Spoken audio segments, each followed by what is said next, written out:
राज्यामध्ये सध्या सुरू असलेल्या औरंगजेबाच्या कबरीच्या मुद्द्यावरून प्रचंड गदारोळ सुरू आहे आणि अशामध्येच राज्याचे उपमुख्यमंत्री अजित पवार यांनी सरकारला घरचा आहेर दिलाय। समाजामध्ये गैरसमज निर्माण करणं आणि समाजामध्ये दरी निर्माण करणं हे योग्य नाही असंही दादा म्हणाले।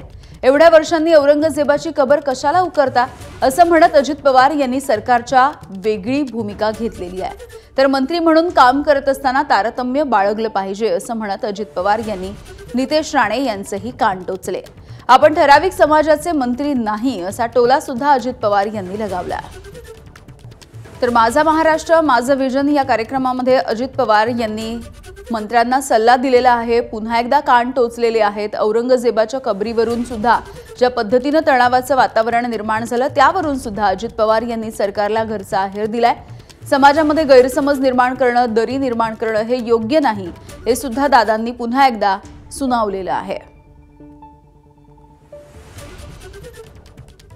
मंत्री म्हणून काम करत असताना, वागत असताना, बोलत असताना काहीसं भान राखलं पाहिजे, तारतम्य बाळगलं पाहिजे असंही त्यांनी म्हटलंय।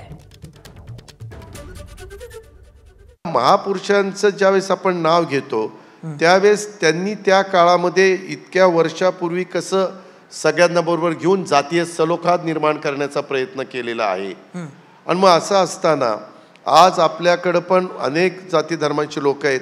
अशा प्रकारे कारण नसताना एकमेकाच्या बद्दल गैरसमज निर्माण करणं, एकमेकाच्या बद्दल एक दरी निर्माण करणं हे काही मला स्वतःला बरोबर वाटत नाही। ते कधी काळी त्यांचं तिथं दफन करण्यात आलं, त्याला किती वर्ष झाली, आता इतकी वर्ष झाल्यानंतर आताच कशा करता हे उकरून काढायचं। ज्यावेळेस मंत्री म्हणून आपण काम करतो त्यावेळेस तो कुठल्याही पक्षाचा, गटाचा, तटाचा असला तरी त्यांनी वक्तव्य करत असताना तारतम्य ठेवून वक्तव्य केलं पाहिजे।